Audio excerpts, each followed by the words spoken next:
Ok, Evija Eva, bent jau taip pasivadinusi mergina arba moteris klausia. 3 savaitės laikausi kalorijų deficito, sunaudoju 1000 kalorijų į dieną, sportuoju 4 dienas salėje, plus kickboksas 1 dieną per savaitę. Tai reiškia, kad sportuoja 5 kartus per savaitę. Numečiau tik 500 gramų, noriu numesti apie 10 kg, rašo skliausteliuose. Dirbu 2 dienas nuo 6 iki 18 valandos ir 2 dienas nuo 18 iki 6 valandos. Tai reiškia, kad 2 dienas dirba nuo ansaus ryto iki vakaro ir 2 tada nuo vakaro iki ansaus ryto, tai reiškia naktinės pamainos. Tada turiu 4 laisvas, stengiuosi valgyti panašiu laiku 5 kartus per dieną, tik kai dirbu naktimis valgymo laikas skiriasi. Na, natūralu, kad skiriasi.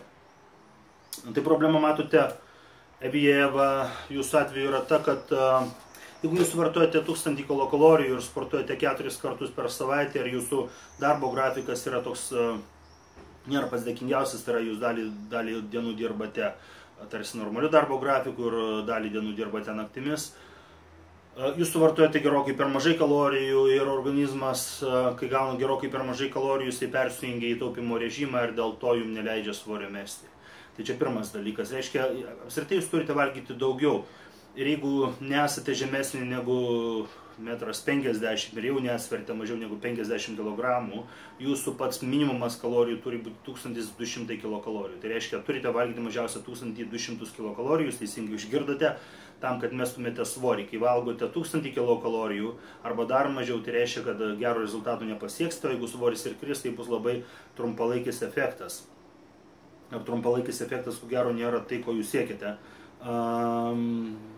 Tai, kad valgote 5 kartus per dieną yra gerai, reiškia viskas su tuo tvarkoje. Kokios dar galimos klaidos, kadangi nedaug pasakyta, aš tiesiog įvardinsiu tas tokias pačias labiausia paplitusias. Tai gali būti, kad valgote per mažai riebalų, per mažai sveikų riebalų, kas būtų sėklos, aliejai, avokado, vaisius, atsiprašau, riešutai ir riebesnės žuvis. Kai valgote per mažai riebalų, per mažai sveikų riebalų, tada organizmas riebalus pradeda taupyti ir kūno riebalus pradeda taupyti ir jų netiduoda. Tai reiškia, kad jeigu norite sudeginti riebalus, turite ne taip smarkiai riboti riebalus, turi būti organizme riebalų apykaita. Jūs valgote sveikus riebalus, organizmas tada juos naudoja kaip energijos šaltinį ir tada tos jūsų sukauptus riebalus ant visų tų probleminių zonų jis atiduoda ir degina juos, naudoja juos kaip kurą.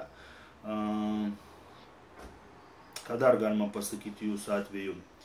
Sakote, kad valgymo laikas skiriasi. Valgymo laikas skiriasi natūraliai dėl to, kad darbo laikas yra skirtingas, bet valgymo laikas, tai kad jisai skiriasi, nėra problema.